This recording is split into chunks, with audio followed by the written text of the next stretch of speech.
Hello, everybody. I'm George Myland. Well, thanks for coming back to my channel. Well, the joy bells will be ringing out over earth-shattering news. That is that Michael Forsyth has been elected the Lord Speaker, or to give him his title, Baron Forsyth of Drumlene. So he's a Conservative life peer, and he is one North Briton following another, as Lord McFall of Alcloyth, I hope I pronounced that correctly, he's stepping aside. Now, there's only been a Lord Speaker for well, sometime after 2008, a lady, was it Hale was the first one, a Labour peeress. Now, the Commons has had House of Commons in the United Kingdom, that is, or previously in South Britain, had one for centuries, perhaps since its inception. He or she chairs the debate, saying, your turn to speak. Right, thank you, sit down. I recognize this person to speak. No, you must withdraw that remark. No, you're barred from this house, or whatever. Must be a non-partisan figure. And there was a gentleman's agreement going back some centuries in the lower chamber that would alternate between the two major parties. And that's to say, for the late 17th century, Tory Whig, Tory Whig. And when that first party system was supplanted, it was Conservative Liberal, Conservative Liberal. And of course, in 1922, the Labour Party eclipsed the Liberals and never looked back. They might be looking back next time. And it went Labour, Conservative, Labour, Conservative, Labour, Conservative, and so forth. Now, of course, that was simply a convention. It was not a law. People could break it without repercussions, any more than tut-tutting. But then Betty Boothroyd, the first woman to hold that office, elected in the early 90s, when she stepped aside in about 2000, Labour broke the convention, and another speaker who was previously a Labour MP was elected. Oh God, I can't remember, Sir Michael Martin, and so forth.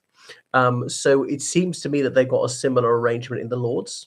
Go Labour, Conservative. So it's now the Tories' turn. So he's come in. So Michael Forsyth has been a politician almost his entire adult life. So he comes from Caledonia. He's from a family of a few children. He is their firstborn, growing up in Arbroath, a small town in the middle of Scotland, in Angus, just north of the River Tay, and going on to the University of St Andrews, the oldest university in Scotland. He was a Conservative since his teens, and he'd president of the Conservative Association there. That's 4 ancient universities, we call them, in Scotland: St Andrews, Edinburgh, Glasgow, and Aberdeen. When South Britain had only 2 at the time, but that doesn't mean that they were higher quality, or they might just have admitted more people of a lower standard, or there might have been very few students in each. I don't know. But nevertheless, it's impressive.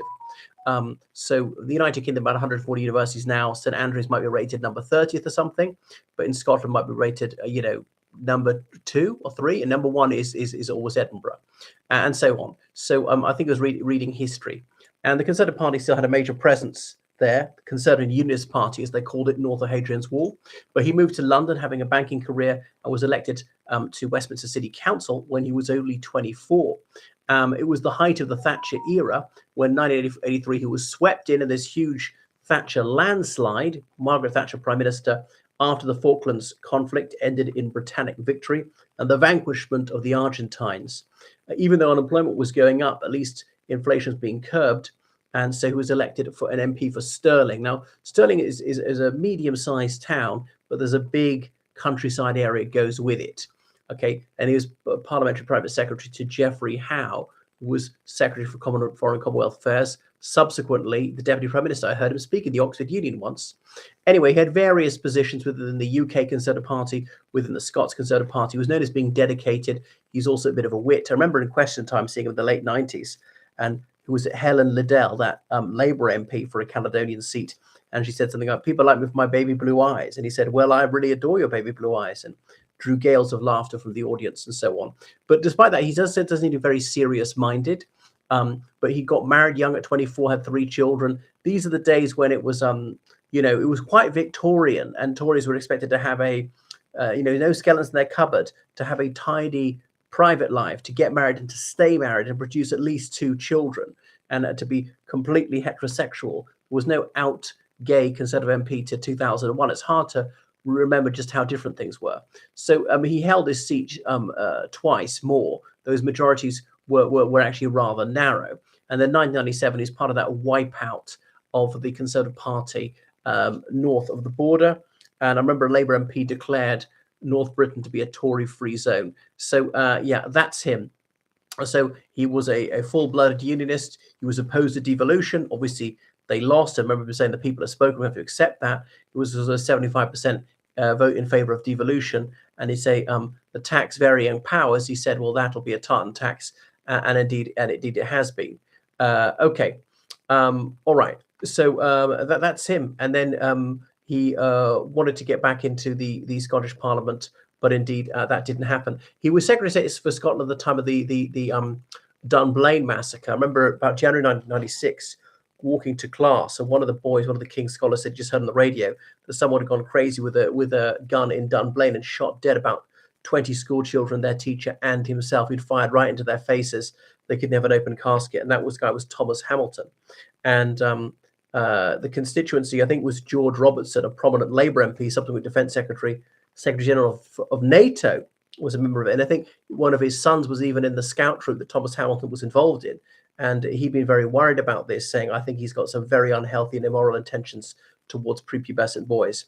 But anyway, John Major was Prime Minister to be a wreath laying at the site of the massacre.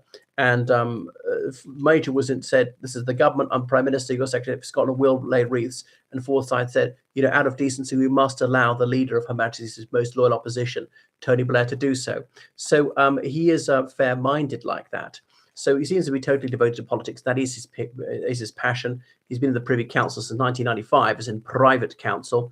There's a weekly meeting with the monarch where things are just nodded through orders in council. He was knighted after losing his seat, and then he was then elevated to the peerage. He didn't try and get back into the House of Commons, because especially if it was going to stand in his native Scotland, because it would appear to be a forlorn hope. Taking his as in Drumlin or Drumleen, which is an area in his former constituency. So that's it. He's been involved in banking and things like that. So well done. So he has now been elected. So I presumably will take this as serious as possible. He's been chair of various Conservative commissions and select commissions and so on. So totally dedicated to that and raising money for charity. So goodness, yeah. So he certainly believes in that capitalist mission. What can I see him? Rather unexciting, I suppose, a conventional figure. He's never known for being imaginative or cutting a dash or making much of a splash. Prematurely bald, with perhaps all the how to put it, the staidness that comes with that. I don't know, not all baldies are like that. So that is Michael Forsyth. So don't expect the unexpected.